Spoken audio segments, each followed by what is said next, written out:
சமையல் எரிவாயு தட்டுப்பாடு தொடர்பாக தமிழ்நாடு அரசு இன்று உணவக உரிமையாளர்களுடன் ஆலோசனை நடத்துகிறது. வளைகுடா நாடுகளில் நிலவும் போர் பதற்றம் காரணமாக சர்வதேச அளவில் கச்சா எண்ணெய் மற்றும் எரிவாயு விநியோகம் பாதிக்கப்பட்டுள்ளது. இதன் எதிரொலியாக இந்தியாவில் வணிக பயன்பாட்டிற்கான எரிவாயு சிலிண்டர் விநியோகம் முழுவதுமாக நிறுத்தப்பட்டுள்ளது. வணிக பயன்பாட்டு சிலிண்டர் விநியோகத்தை தற்காலிகமாக நிறுத்தி வைப்பதாக இந்தியன் ஆயில் நிறுவனம் அதிகாரப்பூர்வமாக அறிவித்துள்ளது. அதேபோல் வீட்டு உபயோக சிலிண்டர் விநியோகத்தில் சற்று சிக்கல் ஏற்பட்டுள்ளது. இந்த நெருக்கடியை தொடர்ந்து தமிழகத்தில் ஸ்டார் ஹோட்டல்கள் முதல் டீ கடைகள் வரை ஸ்தம்பித்துள்ளன. பல உணவகங்கள் மூடப்படும் நிலையையும் எட்டியுள்ளது. மேலும் பல உணவகங்களில் குறிப்பிட்ட நேரத்திற்கு குறைந்த அளவிலான உணவு வகைகளை வழங்கப்படும் என்று அறிவிப்பு பதாகைகள் வைக்கப்பட்டுள்ளன.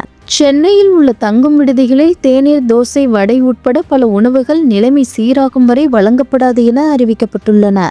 இதனால் தமிழகம் முழுவதும் அசாதாரண சூழல் நிலவுகிறது. சிலிண்டர் தட்டுப்பாட்டினை தடுக்க நடவடிக்கை எடுக்க வேண்டும் என தமிழ்நாடு ஹோட்டல்கள் சங்கத்தினர் கோரிக்கை விடுத்துள்ளனர். சிலிண்டர் விநியோகம் சீராகவில்லை என்றால் இன்னும் 5 முதல் 6 நாட்களில் தமிழகத்தில் உள்ள பெரும்பாலான உணவகங்கள் மூடப்படும் அபாயம் உள்ளதாகவும், கள்ளசந்தையில் அதிக விலைக்கு சிலிண்டர்கள் விற்கப்படுவதாகவும் அவர்கள் தெரிவித்தனர். இதனையொட்டி சென்னை தலைமை செயலகத்தில் இன்று தமிழ்நாடு அரசு சார்பில் உணவக உரிமையாளர்களுடன் ஆலோசனை கூட்டம் நடைபெற உள்ளது. இதனையொட்டி அனைத்து உணவக உரிமையாளர்களுக்கும் அழைப்பு விடுக்கப்பட்டுள்ளது. உணவுத்துறை அமைச்சர் தலைமையில் நடைபெற உள்ள இந்த ஆலோசனை கூட்டத்தில் சிலிண்டருக்கு மாற்றாக வேறு வழியை கையாள்வது தொடர்பாக ஆலோசிக்கப்பட உள்ளதாகவும், எண்ணெய் நிறுவன பிரதிநிதிகளுடனும் ஆலோசிக்கவும் திட்டமிட்டுள்ளதாக தகவல்கள் வெளியாகியுள்ளது. முன்னதாக நேற்றைய தினம் மாநிலத்தின் எரிவாயு இருப்பு நிலை மற்றும் உணவகங்களுக்கு தடையின்றி சிலிண்டர் வழங்குவது குறித்து உயர்மட்ட அதிகாரிகளுடன் ஆலோசனை நடத்திய முதலமைச்சர் மு.க. ஸ்டாலின் பிரதமர் நரேந்திர மோடிக்கு கடிதம் எழுதினார். அதில் எரிவாயு தட்டுப்பாட்டினால் பொதுமக்கள், வணிக நிறுவனங்கள் மற்றும் குறு சிறு தொழிற்சாலைகள் பாதிக்கப்படாமல் இருப்பதை மத்திய அரசு உறுதி செய்ய வேண்டும் எனவும் அவர் கேட்டுக்கொண்டார்.